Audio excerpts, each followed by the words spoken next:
Bentrovati, nuovo appuntamento con la nostra agricoltura. Oggi un argomento davvero, anzi diversi argomenti molto interessanti legati alla ricerca.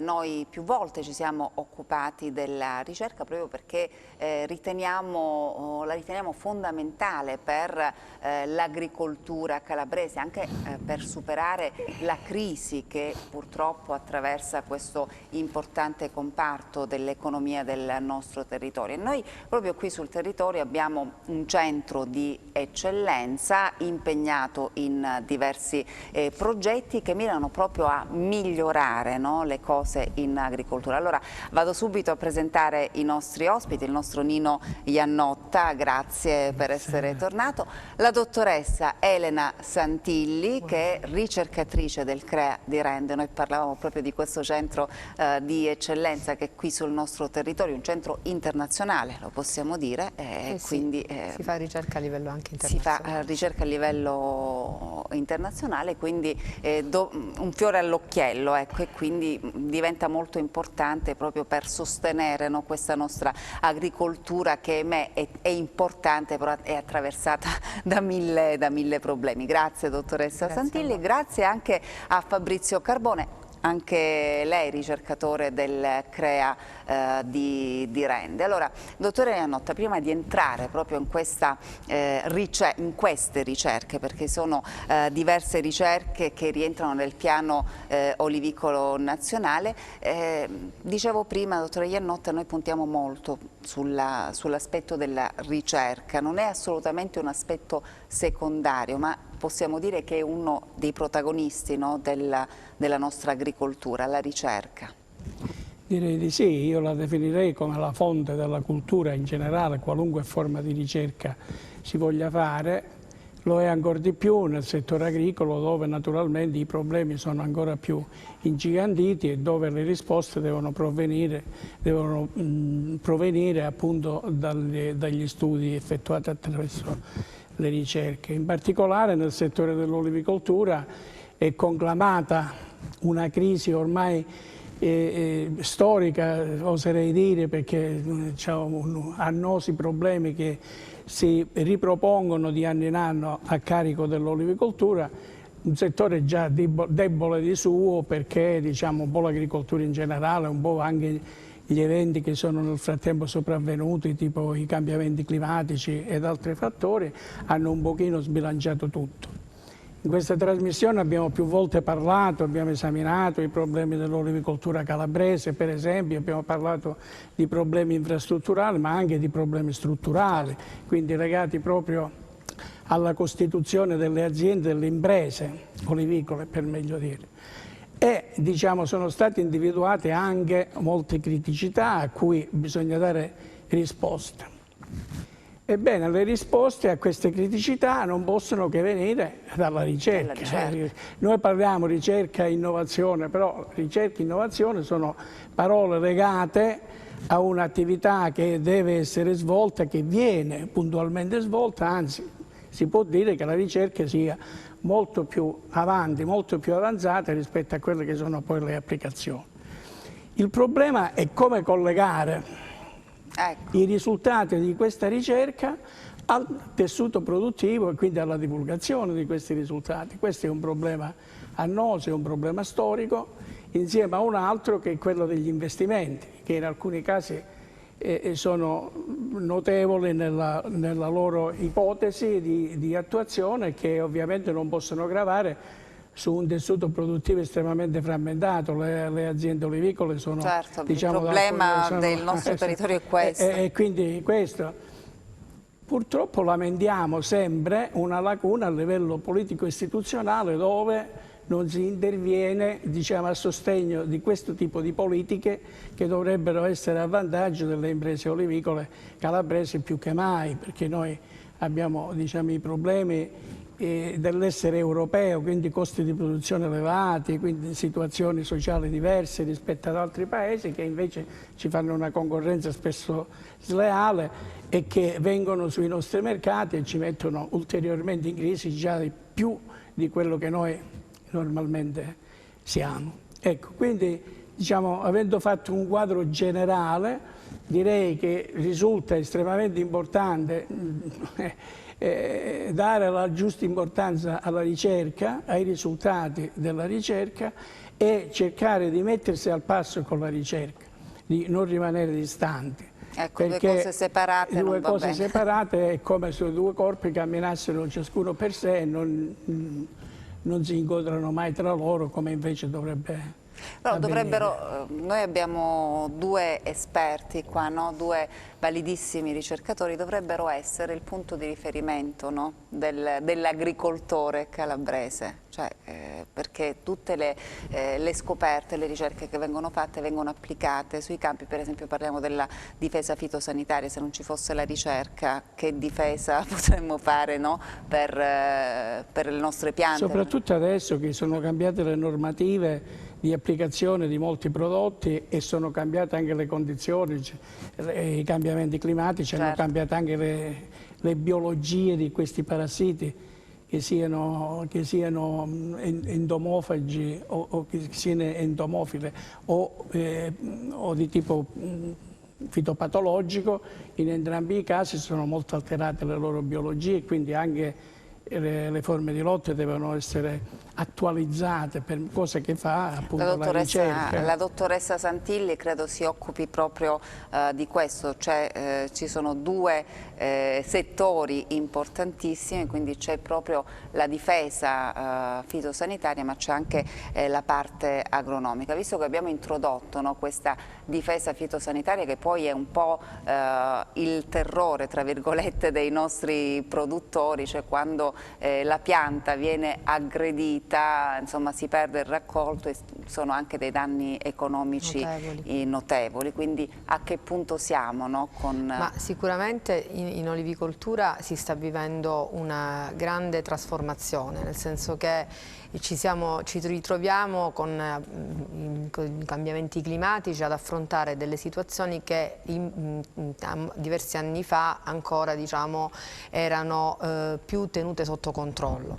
Ad oggi appunto abbiamo nell'ambito della ricerca che stiamo svolgendo appunto all'interno del piano olivicolo nazionale, c'è questo progetto che si chiama proprio l'acronimo è Salva Olivi, che serve proprio per la salvaguardia del patrimonio olivicolo italiano attraverso appunto azioni di ricerca nell'ambito della difesa fitosanitaria.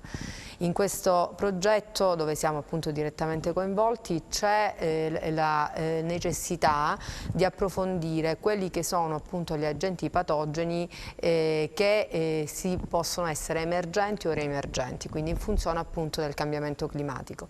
Chiaro e noto ovviamente il discorso della xylella in Puglia, e in cui anche noi siamo coinvolti in parte nell'attività di ricerca che va verso l'individuazione di varietà, quindi si cerca di studiare un germoplasma olivicolo che possa risultare tollerante e resistente al patogeno stesso, quindi per offrire soprattutto in questo caso la regione che è più colpita, quindi alla Puglia, ma in generale, quindi riuscire ad affrontare in maniera più adeguata la necessità di un'emergenza fitosanitaria come quella della xylella, e quindi mettere a disposizione appunto qui il discorso di interagire proprio con i produttori, gli imprenditori olivicoli, nel mettere a loro disposizione delle varietà che possono essere alternative a quelle, per esempio nel caso della Puglia, dell'Oliarola salentina o appunto diciamo, le varietà che sono risultate quindi suscettibili al patogeno e che hanno messo in ginocchio l'olivicoltura, e ad oggi è possibile, diciamo, sostituire le varietà suscettibili soltanto con il leccino o l'FS17, che appunto sono solo due varietà che alla fine sono anche tra loro imparentate, perché stiamo parlando sempre di ibridi, quindi di incroci fatti con delle varietà simili, insomma, come anche il leccino.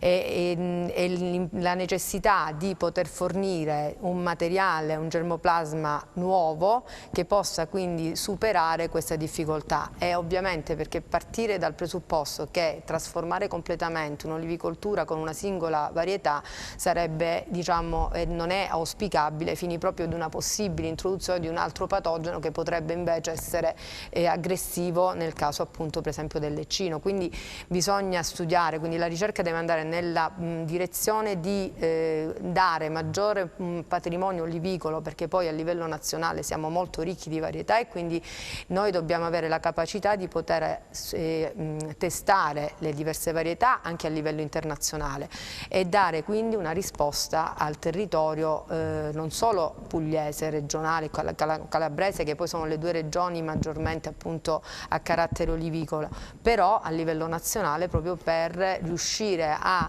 implementare quelle che sono le risorse genetiche del territorio. Certo, torneremo a parlare anche di altri patogeni, insomma quelli emergenti, soprattutto insomma quali sono le armi, no, a disposizione degli agricoltori per combatterli. Però prima volevo introdurre anche Fabrizio Carbone, anche lei insomma impegnato in questo progetto di ricerca che rientra nel piano olivicolo nazionale, ma lei si occupa prevalentemente di genoma. Genoma, sì, ecco. In realtà sì, coordino questo progetto che rientra appunto in questo programma che è quello del piano olivicolo nazionale, come diceva, che appunto poi riguarda diverse aree, no, della ricerca nell'ambito dell'olivicoltura. In particolare l'obiettivo principale di questo progetto è quello di andare a sequenziare, a conoscere l'intera sequenza del genoma dell'olivo.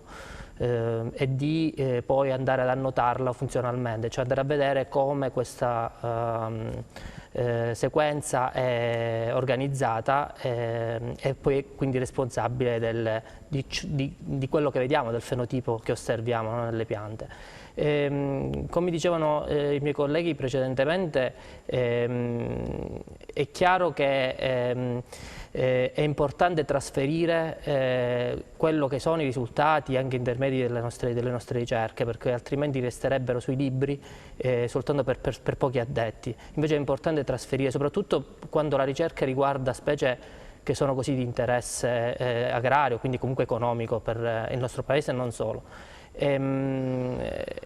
Però farlo per noi genetisti diventa sempre un po' complesso, no? Perché magari sono sconosciute, no? Quelle che sono le basi che poi stanno dietro questo tipo di attività. E il nostro centro in questo, che è appunto un centro di filiera, spinge noi un pochino più da laboratorio, no? Da computer, a invece confrontarci con le aziende, con chi effettivamente poi sul campo si trova a dover rispondere a determinate situazioni. Il genoma, se vogliamo, è un punto di partenza della ricerca e conoscere il genoma vuol dire comunque diciamo, trovare le basi, conoscere le basi che poi possono andare a condizionare e influenzare tutti gli altri livelli anche della ricerca. Si parlava prima di difesa. Conoscere il DNA di una varietà piuttosto che di un'altra ci dà la possibilità di capire per quale motivo una varietà si mostra più o meno tollerante a un determinato patogeno. Ma anche per esempio nella prima trasformazione, conoscere il genoma in questo caso dell'olivo, ci può dare la possibilità anche di andare poi a identificare delle sequenze che noi chiamiamo marcatori, che possono essere utilizzati anche per la tracciabilità, per la conoscenza della varietà e quindi poi anche negli oli, che voglio dire il prodotto principale dell'olivo, ci può dare la possibilità anche di mettere a punto dei metodi sempre più precisi per la tracciabilità e se vogliamo anche per la rintracciabilità. Sappiamo tutte le problematiche legate a questo aspetto. E poi oltre questo diciamo, poi non so se magari ne possiamo parlare più nel dettaglio di quello che stiamo facendo. Anche perché insomma non capita tutti i giorni di parlare proprio con due ricercatori delle ricerche che vengono effettuate in un centro di eccellenza, quindi non c'è questa immagine più del ricercatore che sta chiuso nel laboratorio e poi quello che succede fuori succede, insomma, invece ci deve essere questo collegamento, quindi entrare proprio nel dettaglio della ricerca, cercando anche di far capire ai nostri telespettatori e soprattutto ai produttori quello che viene fatto proprio per migliorare quello che dicevo prima, no? L'agricoltura del territorio, quindi possiamo entrare tranquillamente nel dettaglio. Ok. Diciamo che nell'ambito proprio del progetto ci sono ovviamente diversi obiettivi. Ho parlato del principale, che è quello appunto di arrivare a decifrare l'intera sequenza del genoma. Parallelamente però sono state avviate tutta una serie di attività che ci danno la possibilità anche poi di andare a studiare nello specifico determinate condizioni. Faccio un esempio, una cosa che stiamo approfondendo è la fioritura. Si parlava prima di cambiamenti climatici. Noi dobbiamo iniziare a capire come rispondere a questi cambiamenti climatici che comunque sono in atto e non possono essere controllabili totalmente. Quindi abbiamo bisogno innanzitutto probabilmente di nuove varietà, o perlomeno di andare a trovare delle varietà che già sono presenti ma che possono rispondere meglio a questi cambiamenti. Parlavo della fioritura. La fioritura è un carattere molto importante perché se una varietà anticipa o ritarda i tempi di fioritura, questo può dare un vantaggio o uno svantaggio proprio legato al discorso dei cambiamenti climatici a una determinata varietà. Abbiamo notato come in realtà ci sia negli ultimi tempi un anticipo anche nelle nostre parti di un anticipo della fioritura. Sì. No? Molti agricoltori potranno confermare che ormai iniziano a fiorire le piante dalle nostre parti a marzo. Tra l'altro dei rilievi che stiamo facendo noi nei nostri campi collezioni purtroppo si nota questa cosa. È ovvio. Tra l'altro, sì. Scusa, questo problema qui è particolarmente importante in olivicoltura, laddove le cultivar, le varietà sono quasi tutte autosterili, quindi hanno bisogno delle piante impollinatrici per fare la produzione. Allora se i due periodi non collimano, cioè la fioritura, l'apertura dei fiori, sia delle piante impollinatrici che quelle che devono poi produrre, allora non avviene la fecondazione. Se non avviene la fecondazione, non avviene neanche la formazione delle drupe. Non avremo olive, e quindi insomma. non avremo prodotto. Quindi questo aspetto che sta sottolineando adesso il dottore Carbone riveste importanza in generale, ma ancora di più lo è proprio nel settore dell'olivicoltura, per questo motivo di autosterilità delle cultivar. Un'altra problematica è legata anche proprio al fatto che se una pianta anticipa la fioritura perché appunto ci sono le temperature medie invernali che magari sono più alte, può succedere che possa incorrere poi magari nel mese di marzo, fine marzo, nella classica settimana invece di ritorno del freddo, che porta poi magari a una perdita, no? Di quei fiori che si erano già sviluppati e che appunto ancora delicati, in una situazione ancora delicata, di pianta che ancora appunto non è pronta a resistere, a rispondere a questa problematica, si ha poi un problema a livello poi di produzione. Ovviamente si ha una buona fioritura teoricamente, che poi però a cui non segue poi una buona produzione poi nei mesi poi di settembre-ottobre, dovuta proprio a queste problematiche.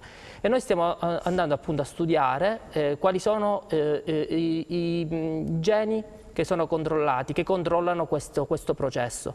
Conoscendo questi geni è possibile diciamo, andare a selezionare quei marcatori che possono essere utili nei programmi di miglioramento genetico, quindi per andare poi a selezionare delle varietà, andando a fare degli incroci controllati, di varietà che magari ritardino un po' la fioritura o comunque che rispondano in maniera meno sensibile a queste alterazioni delle temperature. Ma a che punto è la ricerca? C'è qualche risultato? Allora, in questo momento ci sono dei risultati interessanti, nel senso che abbiamo identificato dei geni. È chiaro che diciamo, questa parte di attività sono molto a monte, poi c'è poi un discorso, si vanno trasferite queste informazioni innanzitutto a chi fa miglioramento genetico, quindi poi questi sono appunto questi marcatori che servono in assoluto, cioè principalmente ai nostri colleghi che poi fanno miglioramento genetico e fanno selezione varietale. E di lì poi, avendo delle nuove varietà a disposizione, è ovvio che poi gli agricoltori stessi, i produttori, hanno a disposizione nuove varietà che possono impiantare nei loro oliveti. Quindi diciamo che siete a buon punto. Sì, in termini di ricerca e di risultati iniziamo ad acquisire delle informazioni importanti. Parallelamente c'è il discorso del genoma dell'olivo, stiamo lavorando, il genoma dell'olivo è abbastanza complesso, perché immaginate che la dimensione del genoma è costituita da 1,5 miliardi di basi. Il DNA è fatto da basi azotate, dalle sequenze di basi azotate, ne ha 1,5 miliardi. Quindi stiamo parlando di un numero elevato. Se facciamo un confronto con una specie di interesse agrario comune che è il pomodoro, per dire, lì si parla di 400 milioni, quindi capite già la differenza di dimensione del genoma. Questo già è un elemento di complessità. Un altro elemento di complessità che stiamo superando adesso con le moderne tecnologie di sequenziamento, che sono conosciute come tecnologie di sequenziamento di terza generazione, l'obiettivo è quello di superare un altro problema, che è quello dell'elevata eterozigosità in olivo. L'olivo ha una biodiversità elevata, cioè una diversità genetica elevata tra genotipi, in più è un diploide, è un organismo diploide, cioè vuol dire che per ogni porzione del suo DNA ne ha 2 copie. Però queste 2 copie sono spesso diverse tra di loro. Quindi quando noi andiamo a sequenziare il genoma, un primo passaggio è quello di riuscire a comprendere il doppio, si dice doppio aplotipo, cioè andare a separare le sequenze che appartengono alla porzione di DNA di un aplotipo e quelle dell'altro aplotipo. Teoricamente è semplice, per chi è addentro a questa materia, risolvere questo problema è più complesso da un punto di vista tecnico, perché il sequenziamento del DNA si basa sulla frammentazione di questo DNA e quindi sul sequenziamento di frammenti di questo DNA. Con le tecnologie che avevamo a disposizione fino ad oggi, questi frammenti erano molto piccoli, quindi era complicato, immaginate con un enorme puzzle andarli a collegare tra di loro, proprio perché erano così piccoli. Adesso con queste nuove tecnologie di sequenziamento invece siamo in grado di andare a sequenziare dei frammenti molto più lunghi, e quindi questo ci può dare la possibilità per superare questo problema in parte dell'eterozigosi, dell'elevata eterozigosi, e poi anche per superare un altro problema, che è quello delle sequenze ripetute di DNA. Nei genomi, diciamo, di tutti gli eucarioti, quindi comunque anche di noi umani, ci sono delle porzioni del genoma che sono ripetute, ci sono delle sequenze di DNA ripetute. In olivo ce ne sono un numero elevato di queste regioni, e questo può creare problemi proprio nell'assemblaggio, nel riorganizzare questo puzzle. Con questi nuovi sistemi di sequenziamento stiamo riuscendo a ottenere dei risultati soddisfacenti, quindi ci auguriamo che per la chiusura del progetto di qui a 1 anno e mezzo dovremmo avere l'intera sequenza del genoma di una varietà importante, che è la varietà leccino, scelta anche per il discorso che si faceva su Xylella, perché si è mostrata più tollerante a Xylella. Dovremmo avere, per questa importante varietà coltivata italiana, l'intera sequenza del genoma. Di lì poi sarà molto più semplice andare poi a conoscere le sequenze di tutti gli altri, dei genomi di tutte le altre varietà conosciute. Tra poco mi dirà anche che team, no? Quante persone siete impegnati, perché è veramente molto affascinante, no? Ascoltare queste cose. La ricerca oggi è interdisciplinare, non è più individuale come una volta, certo, che c'è il ricercatore e basta. Adesso c'è un'equipe che lavora. Certo, perché non c'è il... E poi sarebbe forse opportuno precisare anche un'altra cosa. Tutte queste esperienze che ha appena finito di illustrare il dottore Carbone in realtà possono sembrare quelle che normalmente viene chiamata ricerca di base, perché noi con un manicheismo ormai diffuso distinguiamo la ricerca di base dalla ricerca applicata. A me questa differenziazione non piace, perché secondo me anche la ricerca di base è una ricerca applicata, perché è da lì che nasce lo studio, nasce l'innovazione che poi dovrà essere trasferita. Adesso qui sentir parlare di geni, di genome, eccetera, ovviamente schiude orizzonti mai esplorati prima, tra cui anche quella dell'ingegnerizzazione, quella cioè di creare degli individui con dei geni particolari, con degli obiettivi da raggiungere specifici. Ma anche nel miglioramento genetico tradizionale classico, il breeding di lettura anglosassone, cioè gli incroci, devono sempre basarsi su alcune conoscenze, sapere quali caratteri ha un genitore e un altro genitore per cercare di ottenere determinate. E quindi quelle informazioni che sembrano informazioni di base, in realtà sono informazioni anche applicate, perché poi in effetti vengono applicati. Quindi non bisogna guardare la ricerca come qualcosa di... Ma per questo non chiusa nel esatto, laboratorio, ecco, assolutamente no, per questo noi portiamo la ricerca anche qui in televisione. Ci dobbiamo fermare pochi istanti, torneremo tra poco.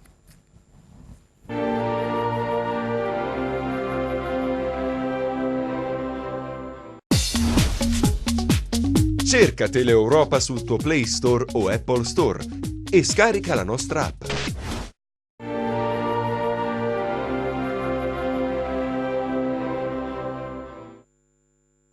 Eccoci di nuovo in studio, davvero puntata molto interessante perché stiamo parlando di ricerca insieme a due personalità del CREA di Rende, la dottoressa Elena Santilli e il dottor Fabrizio Carbone, che poco nella prima parte ci ha illustrato insomma questa ricerca che riguarda il genoma, davvero molto interessante.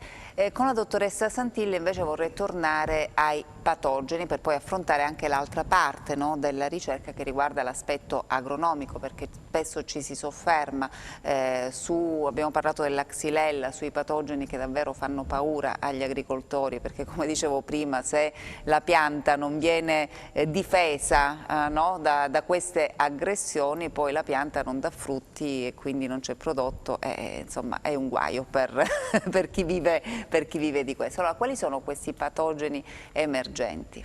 Ma diciamo che in assoluto si deve parlare della xylella, perché comunque è sicuramente il patogeno che ad oggi ha determinato i danni maggiori e che ovviamente è attenzionata dalla ricerca, e le attività sono rivolte proprio sia sotto l'aspetto del patogeno, perché in realtà c'è un'associazione tra chi è genetista e che quindi si occupa della pianta e del patologo che invece si occupa del patogeno, e quindi la cosa importante, appunto, come diceva il mio collega Carbone, è che bisogna conoscere alla base appunto quelli che sono i geni responsabili, ma anche da parte del batterio in questo caso, perché poi è nell'interazione appunto ospite-patogeno che si ha una reazione da parte del microrganismo ad essere virulento e della pianta di essere suscettibile. Quindi noi stiamo facendo, quindi attenzionando quelli che allo stato attuale ovviamente la ricerca sta andando appunto nell'affrontare quelli che sono gli aspetti, diciamo, legati principalmente alla xylella come patogeno emergente. Poi però c'è anche un'attenzione legata ai patogeni riemergenti, e quindi in questo soprattutto in funzione di quello che è lo sviluppo anche dell'olivicoltura in ambienti quindi molto più esposti a nord, quindi che si è spostato, diciamo, no, la coltivazione dell'olivo. Noi ce lo ritroviamo appunto sul lago di Garda come anche in Valtellina. Questo ha determinato sicuramente uno spostamento anche di quei patogeni che prima potevano non essere appunto diciamo eccessivamente aggressivi nei confronti dell'olivo, ma la cosa fondamentale è appunto questo innalzamento della temperatura che ha fatto sì che spesso e volentieri ormai i patogeni non hanno un periodo di pausa, ma che si sviluppano continuamente creando numerose generazioni, e quindi che anche la pianta si trova spesso in una situazione di maggiore diciamo debolezza anche, no? Nel rispondere quindi alle difese nei confronti dei patogeni. Questo sicuramente diciamo per noi è fondamentale la presenza di questa collezione di germoplasma olivicola presso Mirtocrosia, nell'azienda dell'Arsac, che ci permette, quindi io lo definisco un laboratorio a cielo aperto, perché ci permette di poter valutare contemporaneamente, quindi nello stesso ambiente, oltre 500 varietà di olivo, sia nazionali che straniere, vedendo appunto la differenza nella risposta di quelli che possono essere i patogeni classici appunto dell'olivo la possibilità appunto di risposta delle diverse varietà, e quindi capire come una pianta che pur essendo vicina, quindi che può essere infettata da batteri o funghi, quindi che facilmente possono essere diffusi in uno stesso ambiente, in uno stesso areale, e invece si trovano due varietà, come è capitato appunto per la xylella, no? Leccino e Olearola salentina, due varietà vicine ma che hanno dimostrato casualmente appunto la tolleranza del leccino alla presenza del patogeno, che appunto tolleranza intesa che la pianta ha all'interno l'inoculo del patogeno, ma che riesce a mantenere uno stato di apparente, diciamo, sanità all'esterno, quindi che non manifesta i sintomi. E questo è capire appunto anche a livello molecolare perché delle varietà che pur essendo vicine una è malata e l'altra invece non presenta sintomi. Quindi il fatto che sia asintomatica non significa che il patogeno non sia presente all'interno della pianta stessa, ma che probabilmente ha innescato dei meccanismi tali che non permettono quindi la manifestazione dei sintomi, almeno nel periodo in cui di osservazione. Potrebbe essere che a variazione di temperatura, umidità e altro, insomma legato appunto a fattori di stress abiotici, potrebbero ovviamente manifestare poi sviluppare la malattia. Quindi l'importanza della ricerca è capire e selezionare quelle varietà che per un patogeno, che può essere un batterio, può essere un fungo o un virus, che va a determinare quindi la risposta della pianta e quindi della varietà, e selezionando appunto, e poi si passa ovviamente al genetista che ti aiuta a riuscire a selezionare, a creare quindi degli incroci, fare un miglioramento genetico finalizzato all'ottenimento di varietà per quel problema quindi che si presenta quindi allo stato attuale per l'olivicoltura italiana. In questo caso noi parliamo di olivicoltura, ma questo poi è rapportato a qualsiasi specie, insomma, vegetale. Certo, poi sono ricerche collegate, no? Tra di loro, c'è il genetista, c'è chi si occupa dei patogeni, però chiaramente l'obiettivo è quello comune. Sì. Certamente sì, fra l'altro diciamo, questa interdisciplinarietà, diciamo, è alla base di una ricerca moderna, lo dicevamo poc'anzi, che si realizza pienamente nel centro di ricerca per l'olivicoltura di Rende, che notoriamente svolge, diciamo, ormai da quasi 50 anni questo tipo di attività. Il dottore Iannotta, insomma, è stato un esponente di vertice. Io l'ho visto nascere questo certo. E ho compiuto insieme adesso tutta le attività di ricerca. Esattamente. E adesso mi piacerebbe aprire una parentesi con cui vorrei dire che queste esperienze che sono tipiche del Creaofa di Rende, diciamo, rappresentano anche qualcosa di utile ai fini della divulgazione, ai fini della formazione. A questo proposito l'Accademia Nazionale dell'Oliva e dell'Olio, di cui tutti e tre facciamo parte, siamo tutti e tre accademici, che ha sede a Spoleto, organizza nei giorni 5 e 6 di marzo, proprio a Rende, presso il Centro di Ricerca per l'Olivicoltura, un corso, il secondo corso di difesa fitosanitaria in olivicoltura, dove ovviamente vengono portati tutti i risultati di queste ricerche e vengono trasmesse tutte le esperienze che nel frattempo si sono accumulate diciamo, nella cultura dei diversi ricercatori. Quest'anno questo corso assume un'importanza ancora più importante perché sono intervenute delle nuove normative europee che hanno cassato l'uso di alcune sostanze chimiche che venivano normalmente, generalmente usate in olivicoltura per combattere i parassiti. Per esempio il dimetoato, che è un prodotto storico, il cosiddetto Rogor, contro la mosca delle olive, non potrà essere più utilizzato da giugno 2020. Quindi ovviamente si dovrà ricorrere a metodi alternativi alla lotta chimica, questo anche per favorire una sostenibilità ambientale che viene sollecitata da più parti, eccetera.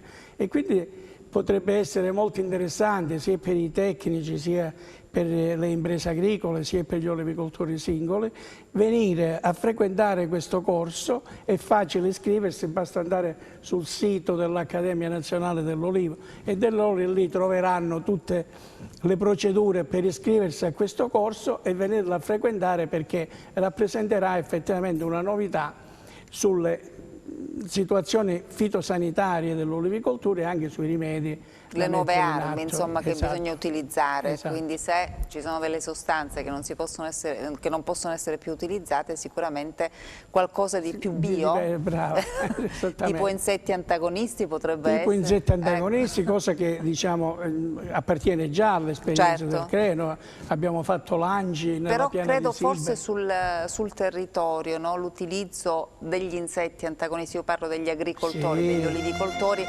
credo sia la strada sia ancora lunga, no? Per cercare sia ancora lunga, però diciamo, ci vorrebbe l'introduzione di un concetto nella cultura degli olivicoltori tutti, che esiste una forma di lotta non solo artificiale, quella del lancio e quindi della lotta, ma anche una lotta biologica naturale, che è quella degli equilibri biocenotici nell'ecosistema.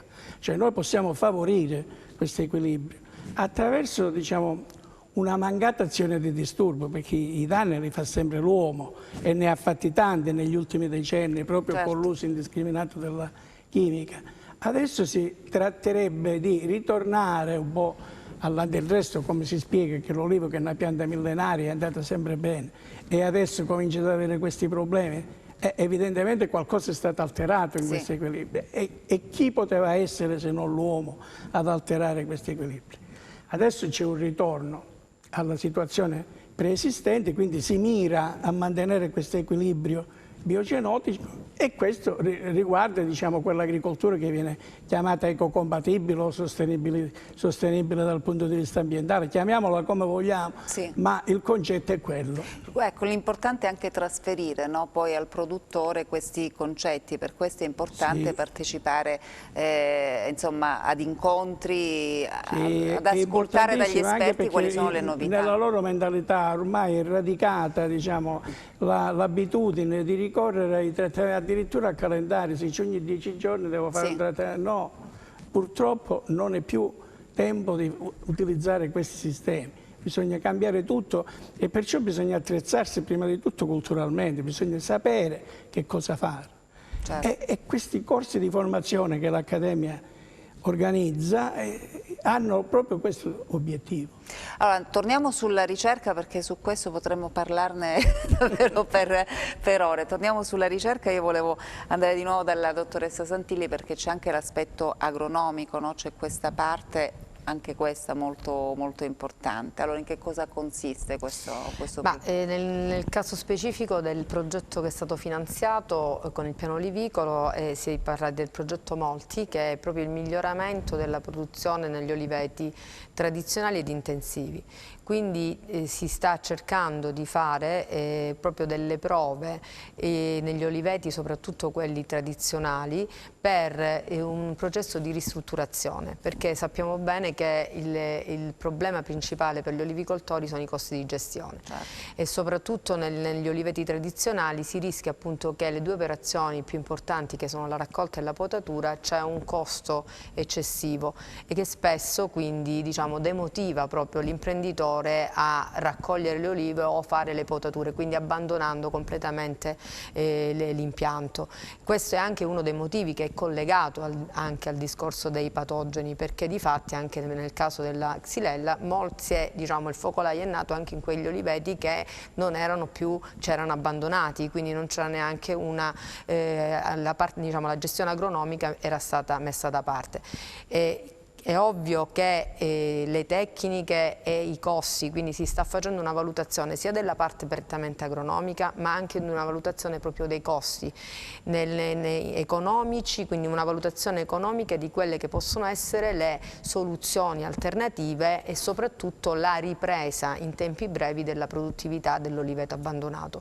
Quindi questo è un aspetto secondo me molto importante, soprattutto da noi, dove spesso ci sono aree abbandonate proprio perché l'imprenditore non riesce quindi a ripagarsi quindi delle attività per la gestione stessa. Dall'altra c'è l'aspetto più innovativo, quindi la possibilità di poter utilizzare, quindi fare i nuovi impianti con un'impostazione intensiva. Quindi noi parliamo di oliveti ad alta densità, nel senso che non vogliamo estremizzare, quindi arrivando a oltre 1000 piante per ettaro, perché ovviamente non abbiamo le estensioni della Spagna e quindi pianure infinite dove poter fare filari e quindi abbattere anche i costi nella gestione della meccanizzazione di alcune operazioni, come può essere appunto la raccolta e la potatura. Però certamente cercare di adattare quella che è l'orografia poi del territorio a quelle che sono le esigenze anche appunto dell'innovazione in olivicoltura.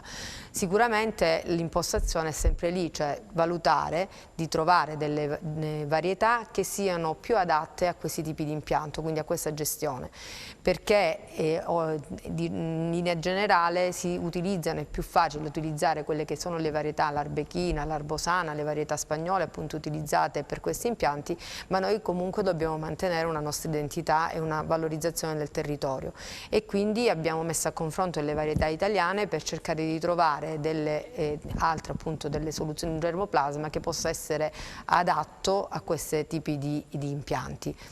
E la valutazione appunto sarà non solo dall'accrescimento, quindi dall'entrata in produzione in tempi brevi, che poi è quello che diciamo scoraggia l'imprenditore olivicolo nel fare i nuovi impianti, perché ci vogliono 5, 6, 7 anni a vedere un minimo di ritorno economico di quelle che sono le risorse finanziarie che vengono investite inizialmente, ma anche un discorso legato alla gestione, quindi per esempio nel discorso biologico una delle problematiche maggiori sono le infestanti, quindi la gestione del sottofila con soluzioni alternative a quelle classiche, quindi con il diserbo piuttosto che con la trincia, ma utilizzare per esempio dei teli pacciamanti anche di origine organica, quindi che possono essere biodegradabili e che possono andare quindi nel tempo essere smaltiti facilmente senza creare quindi ulteriori costi per lo smaltimento degli stessi.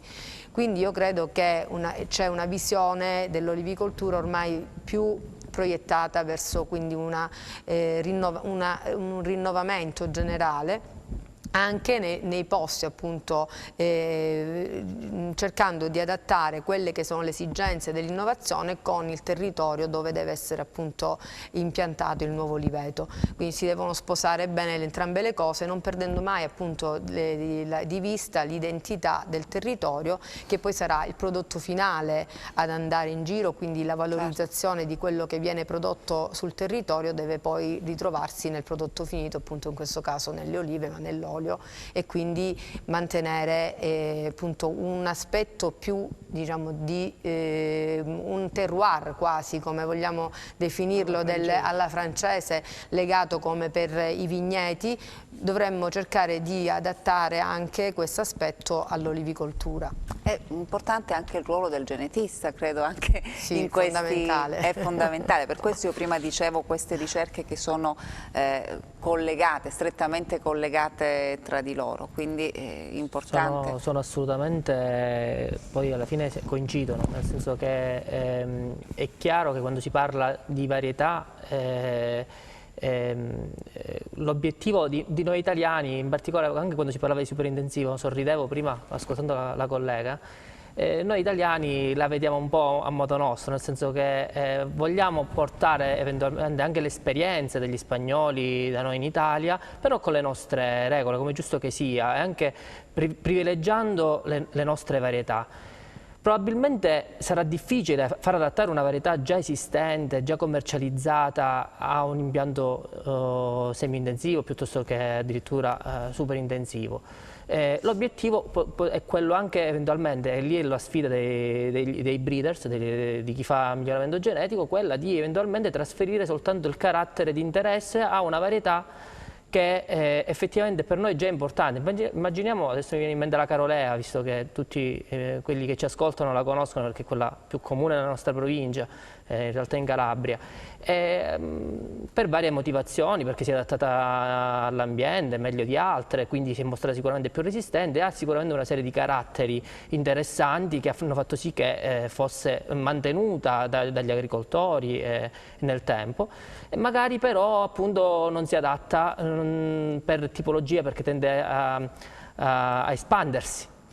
Quindi va contro un pochino quella che è l'organizzazione di un oliveto super intensivo, dove invece le piante devono essere molto più compatte. Ecco, allora lì andare a identificare i geni responsabili della crescita o della riduzione della crescita di una pianta fa sì che si possano trasferire quei geni da una varietà che può essere anche una varietà spagnola, piuttosto che una varietà, ma potrebbe anche essere selvatica, che ha quel tipo di carattere, trasferire solo quel carattere o quei pochi caratteri alla varietà di interesse. Alla fine avremo una carolea migliorata, potremmo darle anche un nuovo nome, ma sarebbe quella, la varietà a cui siamo abituati, quell'ecotipo a cui siamo abituati, che però ha queste caratteristiche che meglio si adattano ai nuovi sistemi che si rendono purtroppo necessari per via dei problemi di desertificazione, perché parliamoci chiaro, si parla di superintensivo perché dobbiamo andare alla produzione, ma anche perché iniziano a scarseggiare i terreni, i territori dove possiamo andare ad allevarli gli oliveti. Magari si spostano anche le latitudini, andiamo più verso il nord. E quindi ci sono tutta una serie di problematiche, come diceva la collega, a cui si deve far fronte.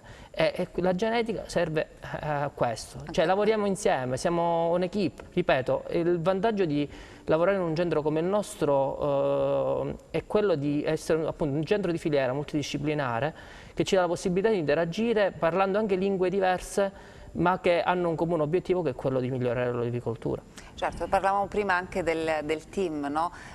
Queste ricerche quando sono state avviate e quando si concluderanno la sua... Diciamo che sono state avviate, diciamo, non tutte contemporaneamente, perché il piano olivicolo risale al 2016, quindi c'è stato un primo finanziamento che ha permesso di avviare 5 progetti, tra cui quello che vi stavo presentando di genomica, e poi di lì un anno dopo l'altro fino ad oggi ne sono partiti degli altri, tra cui quelli di cui discuteva la collega.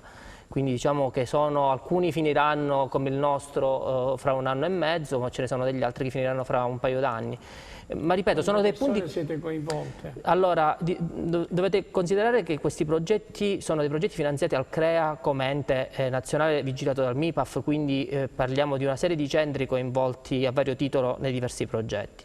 È ovvio che noi come tipologia di centro, visto che ci occupiamo di olivicoltura, siamo un po' il centro strategico, un po' quello che raccoglie tutte le linee di ricerca, però appunto si estende poi a seconda della tematica a diverse altre strutture.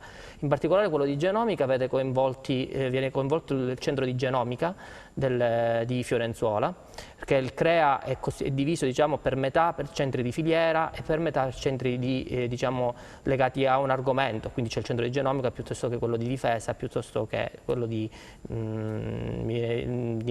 entomologia, no, credo che sia adesso nella nuova riorganizzazione sia insieme. Comunque ci sono 6 centri di filiera e 6 diciamo, tematici.